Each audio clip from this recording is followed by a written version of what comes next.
Hi everyone, मेरा नाम ऋषभ है और आज हम लोग इस वीडियो में बात करने वाले हैं हीरो मोटोकॉर्प की।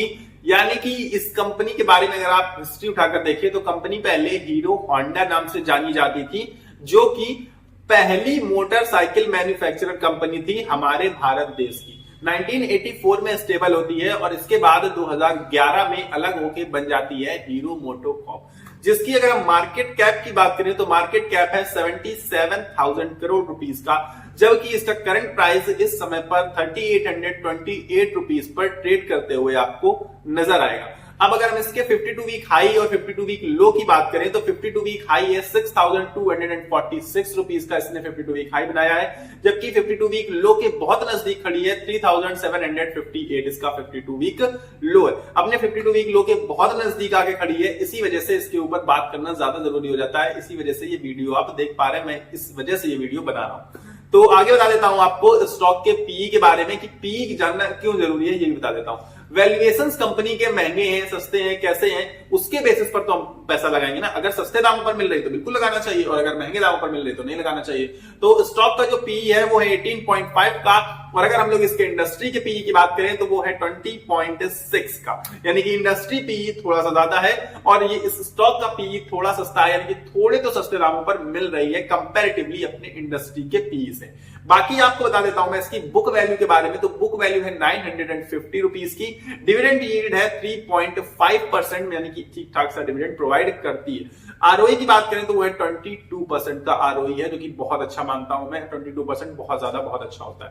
फिर डेप्ट की अगर बात करें तो डेप्ट है 0.03, यानी कि ऑलमोस्ट नो डेप्ट, कोई लगभग डेप्ट नहीं है।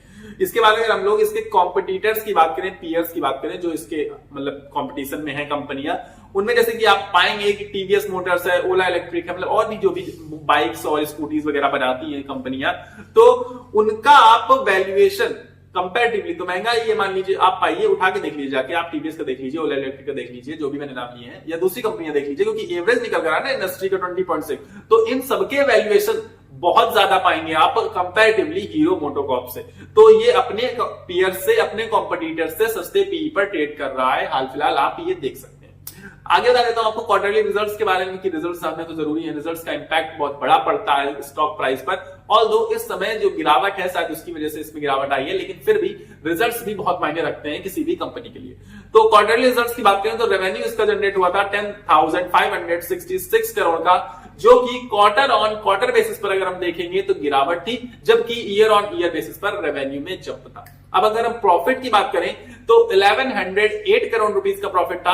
अब इस प्रॉफिट में आप चाहे क्वार्टर ऑन क्वार्टर उठाकर देख लीजिए, ईयर ऑन ईयर उठाकर देख लीजिए, दोनों में ही ग्रोथ नजर आ रही है। मतलब कंपनी प्रॉफिट पर ज्यादा ध्यान दे रही है कंपैरेटिवली रेवेन्यू के। ये एक पॉजिटिव भी न्यूज है और निगेटिव भी है। लॉन्ग टर्म में निगेटिव है, शॉर्ट टर्म में पॉजिटिव है। देखिए प्रॉफिट अगर इंक्रीज होगा कंपनी का तो कंपनी इन्वेस्टर्स को अट्रैक्ट कर लेगी, लेकिन अगर रेवेन्यू नहीं बढ़ेगा, कंपनी कामकाज आगे नहीं बढ़ाएगी बहुत तेजी से, तो आप इस कंपनी को पिछड़ते हुए देखेंगे, क्योंकि कंपटीशन इस फील्ड में काफी ज्यादा हाई है। आगे बताता हूं आपको शेयर होल्डिंग पैटर्न के बारे में। तो शेयर होल्डिंग पैटर्न में आप पाएंगे प्रमोटर्स हैं 34.74% के प्रमोटर्स, और ऑलमोस्ट लगभग सेम ही है, काफी क्वार्टर से देखेंगे आप तो बहुत माइन्यूट से चेंज पाएंगे। इसके बाद अगर एफआईआईएस की बात करें, एफआईआईएस की इन्वेस्टमेंट इसमें बहुत ज्यादा जबरदस्त है, 27.96%, मतलब ऑलमोस्ट 28% की एफआईआईएस इन्वेस्टमेंट है। इसके बाद म्यूचुअल फंड की इन्वेस्टमेंट है 16.12%, और म्यूचुअल फंड इन्वेस्टमेंट बढ़ी है, एफआईआईएस इन्वेस्टमेंट घटी है। अब इसको समझ लेते हैं। म्यूचुअल फंड देखिए पैसा लगाएंगे, उनकी तो इन्वेस्टमेंट बढ़ सकती है, लेकिन एफआईआईएस की इन्वेस्टमेंट घटी है, ये हमें बहुत निगेटिव तरीके से नहीं लेना है। क्यों नहीं लेना है? क्योंकि 5-6 महीने से लगातार एफआईआईएस सेलिंग कर रहे हैं, और अगर सेलिंग करेंगे तो एफआईआईएस इन्वेस्टमेंट तो घटेगी ना, कि केवल इस स्टॉक में बहुत सारे मेजॉरिटी ऑफ द स्टॉक्स में एफआईआईएस की इन्वेस्टमेंट घटते हुए आपको नजर आएगी। लेकिन म्यूचुअल फंड इन्वेस्टमेंट बढ़ा रहे हैं, इसका मतलब है कि सस्ते पीई पर मिल रहा है, सस्ते दामों पर मिल रहा है, तो म्यूचुअल फंड्स बाई कर रहे हैं। ये एक पॉजिटिव न्यूज भी है। बाकी आपको बताऊंगा डोमेस्टिक इंस्टीट्यूशनल इन्वेस्टर्स 11.59%, जो कि थोड़े से घटते हुए नजर आए हैं, और रिटेल इन्वेस्टर इस समय इसमें 9.58%, जो कि थोड़े से बढ़ते हुए नजर आए हैं। ठीक, चीजें बता दी, क्लियर कर दिया आपको पूरा शेयर होल्डिंग पैटर्न। क्लियर हो गया होगा तो कमेंट में यस बोल देना। ठीक, आगे बता देता हूं पॉजिटिव्स और निगेटिव्स के बारे में भी जानकारी बहुत जरूरी है कि क्या पॉजिटिव है और क्या निगेटिव है कंपनी के अंदर, क्योंकि बिना पॉजिटिव और निगेटिव जाने हम कैसे इन्वेस्टमेंट करते हैं कंपनी के अंदर आंख बंद करके तो हमें इन्वेस्टमेंट नहीं करनी चाहिए। तो जान लेते हैं कंपनी के पॉजिटिव्स पहले, इसके बाद निगेटिव। पॉजिटिव्स कंपनी के क्या है कि कंपनी इज ऑलमोस्ट डेप्ट फ्री, कंपनी में कोई भी लगभग डेप्ट नहीं है, बताया था ना अभी डेप्ट 0.03, मतलब डेप्ट फ्री कंपनी ऑलमोस्ट। बहुत पॉजिटिव न्यूज लगती है मुझे, क्योंकि जिसमें डेप्ट नहीं होता वो कंपनियां मुझे बहुत प्यारी लगती है। दूसरी पॉजिटिव न्यूज क्या है कि कंपनी अभी भी मेंटेन कर पा रही है, देखिए प्रॉफिट जनरेट कर रही है, क्योंकि मेंटेन क्या कर पा रही है, अभी भी 3.5% का लगभग डिविडेंड पे आउट दे रही है। बहुत अच्छी चीज है, बहुत अच्छी चीज। 3.5% अच्छा डिविडेंड होता है, और अगर रिटर्न भी उसमें मिल जाए तो फिर तो सोने पे सुहागा हो जाता है। तो रिटर्न्स देखिए, जब बुल रन आता है तो सारी कंपनियां रिटर्न्स देती हैं, लेकिन हमें फायदा किसमें, फायदा उनमें है जो डिविडेंड भी साथ में दे दें। तो डिविडेंड दे देंगे तो वो भी एक तरीके का रिटर्न ही हो जाएगा। तो 3.5% का डिविडेंड पे आउट कर रही है, बहुत अच्छी बात है। Second positive. Third positive news की बात करें तो पी जो है वैल्यूएशन है वो थोड़ा सा सस्ता है अपने इंडस्ट्री पी से, ये भी पॉजिटिव न्यूज है। सस्ते वैल्यूएशन पर मिल रही है, उठाना चाहिए मेरे हिसाब से, तो मतलब ये मेरा पर्सनल ओपिनियन।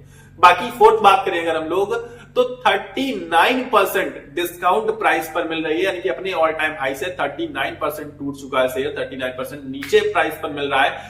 तो अगर अब इसने यहां से ग्रोथ दिखाई तो बहुत अच्छे रिटर्न्स मिलने के चांसेस हैं आप सभी के। तो डिस्काउंट प्राइस पर मिल रहा है, ये इसका चौथा पॉजिटिव न्यूज समझ सकते हैं आप। पांचवी, अब आप पांचवी बात ही नहीं करेंगे, पांच तो है ही नहीं ना मेरे पास बताने के लिए। खैर पांचवा अगर हम देखेंगे तो रिटर्न्स अगर आपको चाहिए, अगर इसने 52 वीक हाई अपना टच कर दिया यहां से, तो आप यकीन मानिए कि लगभग आपको 55 to 60% के रिटर्न्स यहां से एक्सपेक्टेड हो सकते हैं। ठीक है, अगर यहाँ सिर्फ और सिर्फ इसने अपना 52 वीक हाई टच किया, यानी कि गिरा तो 39% है, लेकिन उठेगा तो लगभग 55-56% उठ जाएगा। फिर आपको अब इसके निगेटिव्स बता देते हैं। तो निगेटिव्स में सबसे पहले है कि जो कंपनी है इसकी सेल्स ग्रोथ बहुत कम हो गई है, बहुत कम। अगर हम इसके पिछले 5 साल की सेल्स ग्रोथ देखें तो 2.15% है सिर्फ और सिर्फ, यानी कि सेल्स बहुत धीरे धीरे करके ग्रो कर रही है। ये एक निगेटिव न्यूज है। दूसरी चीज क्या है, कंपटीशन बहुत ज्यादा आई है इस फील्ड में, कंपटीशन ही कंपटीशन है। आप कोई भी देखिए मोटरसाइकिल आप कहेंगे रॉयल एनफील्ड लेंगे, कोई कहेगा ये लेंगे, दूसरी, मतलब इस समय जो बाइक्स में कंपटीशन है ना वो बहुत हाई हो चुका है। ये एक बहुत ज्यादा निगेटिव न्यूज है इसकी। तीसरी बात करें हम लोग की प्रमोटर की जो होल्डिंग है वो बहुत कम है, क्योंकि मैं क्या मानता हूं 34.74% प्रमोटर होल्डिंग है, और मैं 50% से नीचे अगर प्रमोटर होल्डिंग है तो उस कंपनी को बहुत अच्छी रेटिंग नहीं दे सकता हूं अपनी तरफ से। बाकी प्रमोटर होल्डिंग ठीक है, मतलब बहुत कम नहीं है, लेकिन कम ही मैं मानूंगा, बहुत कम मानूंगा, क्योंकि इससे अच्छी कंपनियां में प्रमोटर होल्डिंग बहुत अच्छी है। 60-70% प्रमोटर होल्डिंग मिल जाती है हमें। तो प्रमोटर होल्डिंग 50% से कम है, ये भी एक निगेटिव न्यूज है। तो मैंने आपको इसके 3 निगेटिव्स बताए और 4-5 से पॉजिटिव्स बताए। तो इनके बेसिस पर आपको डिसीजन लेना है कि आपको अपना पैसा इस कंपनी में हीरो मोटोकॉर्प में लगाना है या फिर नहीं लगाना है। बाकी जो शुरू में मैंने आपसे बताया था कि मैं आपको इस वीडियो में अपना ओपिनियन भी शेयर करूंगा कि आपको इसमें पैसा लगाना चाहिए या फिर नहीं लगाना चाहिए। तो अगर आप बहुत लॉन्ग टर्म सोच रहे हैं, बहुत लॉन्ग टर्म, तो मेरे हिसाब से आप तो थोड़ा बहुत अपनी इन्वेस्टमेंट का पूरी 10-5% इन्वेस्ट कर सकते हैं। बाकी मुझे पर्सनली ऐसा लगता है कि हीरो मोटोकॉर्प से बेहतर अपॉर्चुनिटीज मार्केट में अवेलेबल हैं। अगर आप चाहें तो उन्हें खोज सकते हैं और उनमें इन्वेस्टमेंट कर सकते हैं। मतलब नो डाउट हीरो मोटोकॉर्प भी अच्छे प्राइस पर मिल रहा है और आगे ग्रोथ के चांसेस है, मतलब शेयर प्राइस तो एटलीस्ट ग्रो कर जाएगा, आपका पैसा ग्रो कर जाएगा। कंपनी की ग्रोथ पहले बहुत धीमी सी है, इस वजह से कंपनी की ग्रोथ बहुत धीमी है, इसी वजह से मैं इसे थोड़ा अवॉइड करने के लिए बोलूंगा। बाकी प्राइस जब बुल मार्केट आता है तो देखिए कोई भी कंपनी हो भागती है, इसी वजह से बता रहा हूं कि आपको दूसरी कंपनियां जो बहुत बेहतर प्राइस पर मिल रही है, बेहतर अपॉर्चुनिटी क्रिएट कर रही हैं, बेहतर रिटर्न्स दे सकती हैं, आपको उनकी तरफ रुख करना चाहिए। मेरे हिसाब से थोड़ा सा अवॉइड करिए, और अगर लगाना है इन्वेस्टमेंट तो बहुत थोड़ी इन्वेस्टमेंट करिए। तो ये थी मेरी तरफ से आप सभी के लिए हीरो मोटोकॉर्प की न्यूज। हीरो मोटोकॉर्प को मैंने कवर किया, जो भी जैसा भी। अगर आपको पसंद आया तो वीडियो को लाइक कर देना, और अगर मुझसे कोई भी कमी रह गई हो, कुछ भी चीजें छूट गई हो और आप मुझे कुछ बताना चाहते हैं तो बिल्कुल कमेंट बॉक्स में जरूर से जरूर बताइएगा।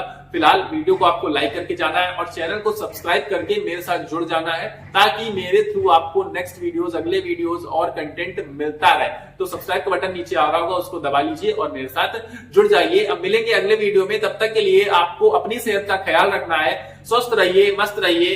नमस्कार, धन्यवाद।